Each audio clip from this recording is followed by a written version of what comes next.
Hey guys, okay. So I'm gonna go ahead and work on some backyard homestead videos. I was doing some watercolor painting.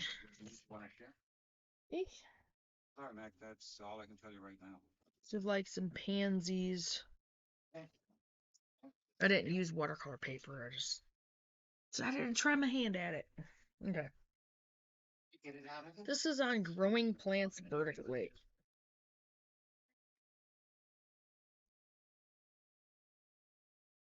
I guess it is. Growing plants vertically. If your garden feels crowded, take advantage of vertical space. It is healthier for vining plants to climb upward into the air and sunlight than to sprawl on the damp earth. So this is the reason why with all of our vine plants this year, I'm going to try to set it up to where they can climb. And I might try to see if I can get cattle panel to use for that. So, because it's sturdier. And I will definitely make sure I do a video on it. So let's show that. Okay. Stakes. The simplest of all plant supports are stakes or poles. Drive them into the soil near the base of a plant, and the vines instinctively latch onto them. Tie tall or heavy plants to the stakes to support them, then prune the excess growth at the top. Garden centers offer a variety of wooden, bamboo, and manufactured stakes, or you can make your own from scrap lumber, pieces of metal, or PVC pipe, or other rigid materials. Teepee trellises. Teepees make excellent supports for beans, peas, and tomatoes, and for heavily fruited crops such as melons and squash. To build one, you will need 3 to 6 poles, thin ones for flowers or lightweight plants, stouter ones for heavily fruited crops. Cut the poles 10 to 12 feet long so you can sink them 1 to 2 feet into the ground. Use twine, raffia, or strips of rawhide or cloth to lash the poles together near the top. Pull the poles into a tight bundle, wrap the twine around the bundle a few times, and tie it snugly. Prop the bundles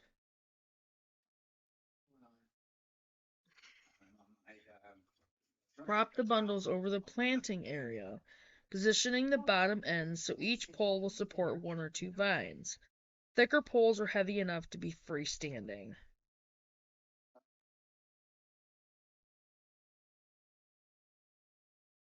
Alright, tips. Try vertical growing to expand your gardens. Produces fruit that is cleaner and less susceptible to damage from rotting insects and slugs. Lets more air and sunlight reach the plants. Makes cultivating and harvesting easier, requires less space. Yields generally larger crops, creates a shady garden spot. Provides a framework for plant coverings, allows more efficient watering, makes monitoring and managing pests easier, and allows for earliest, cleanest, and longest lasting harvests. Some simple stakes offers excellent support for twining vines. Is that right there? Okay.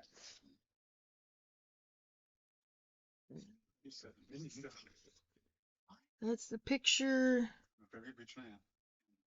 they show for the teepee ones. The first thing you need to do is breathe.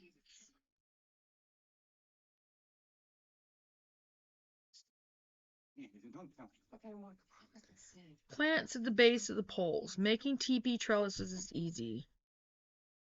I already read that. Use 3 to 6 more poles, 6 or more poles to make a teepee. Sink them at least a foot into the ground and lash them together at the top.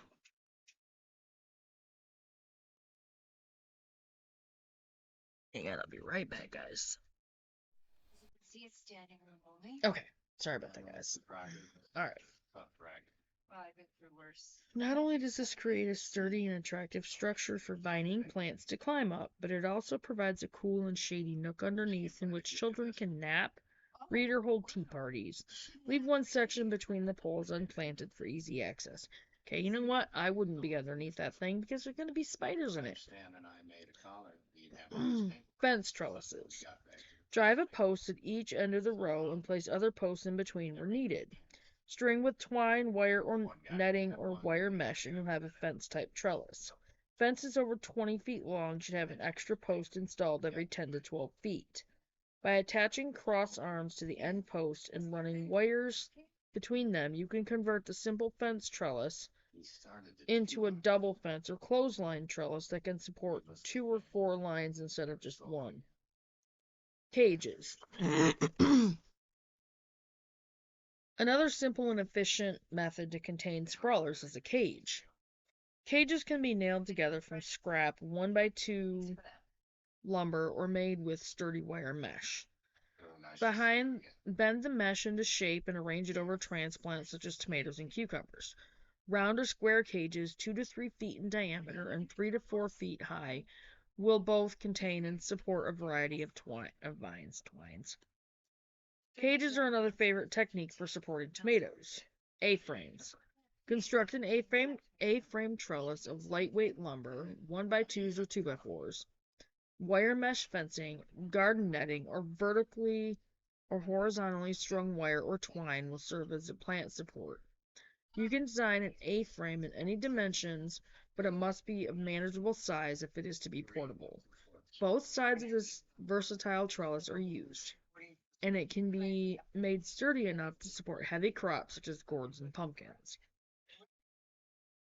Use A-frame trellises for vines with heavy fruit such as melons, gourds, and pumpkins. And there's those.